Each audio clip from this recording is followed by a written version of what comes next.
waqtigu nacasaysana waayahu niyo badan ogaa dhalintu weji garadsana weelkaagu haddaan u buuxin wax saarku ku qaban ogaa weedhaadu itaal yara walaalka kolay ku tahay baryadu weydiisana waxayntu mar fiicana dhafoorkiisa ay waayuhu u madoobeeyeen sida samuuradda ayaa ay intani ku xardhan tahay tabta jeestada cad ayaa ayna meel fog uga soo dhalaalaysaa waase ciddii dhab u jeedaalisa warsame inta uu jecel yahay adduunyo helideed waxa uu in ka badan u hamuun qabaa bixinteeda baahida oo uu dhab u yaqaan awgeed ugu yaraan hal mar inuu dareemo sinaan iyo qiimo nafeed karaamadii dembila'aanta looga xayuubiyey wax macno ah in ay noloshiisu leedahay haba yaraatee iyo si ay marun dhegtiisu u maqasho weedhaha ammaanta ah sida deeqsi geesi halyey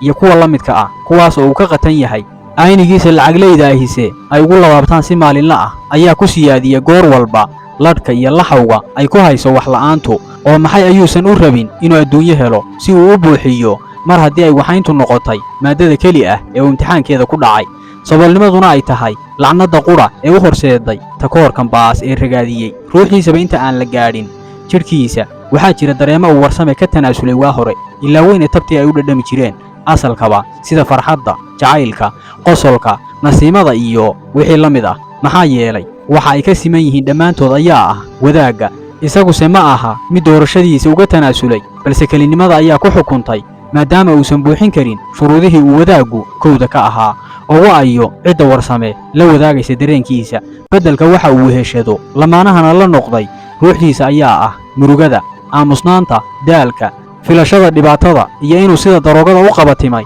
dareen kasta oo silloon kaas oo ay lidkiisa waa hore kala irdhoobeen sida aynu ognahay warsame waxa uu jiraa 30 sano balse wejigiisa marka aad aragto waxa uu kuu sheegayaa inuu da'da 40ka kor sii dhaafay maxaa yeelay sooyaalkaba kuma xusna hami walax ka weyn oo aadame qaadi kari lahaa waa dareen ka culus buuraha ka baaxad weyn badaha kana madow miiraala iyo gudcuris weheshaday warsame waa wiil Soomaaliyeed ma aha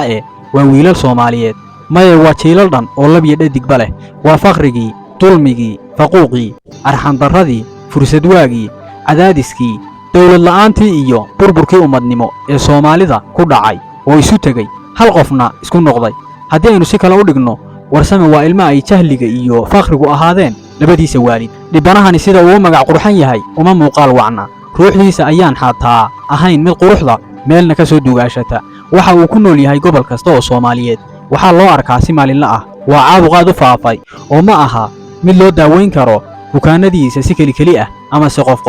waxa uu u baahan yahay tallaal lagaga badbaadiyo inta fayow ee farakutiriska ah iyo olole ballaaran oo ay dawlad adagi hoggaanka u qabato si loo soo afjaro cudurkan waxaa mahuraan ah daaweynta ugu yaraan hal fac oo dhammaystiran warsame waa firidhka miina qaraxday xilli aan dhoweyn balse soo laba kaclaysa maalinba midda ka dambaysa waa koronkoraayax oo ay maangal tahay inay kacdoonto goor walba lana hubo inay xaaluf ba'an geysan doonto waa mugdi hadheeyey mustaqbal ummadeed iyo muraayad laga sii dheehan karo halka ay Soomaalidu geediga u tahay waa magdhowga qaanaan la garanayn cidda geysatay iyo tan loo geystay midna waa cadho aan baaba'ayn inay sii bulaasho mooyaane waa qadar alle balse kasbashaadane ay keensatay waa nafsi iyo ayaan darro isku lamaan oo kobac ma ahane aan karaar jab laga sugayn waayadan waa midhihii ka dhashay gardarradii ay Soomaalidu isu geysatay ilaa iyo haddana aysan cidi uga garaabin cid kale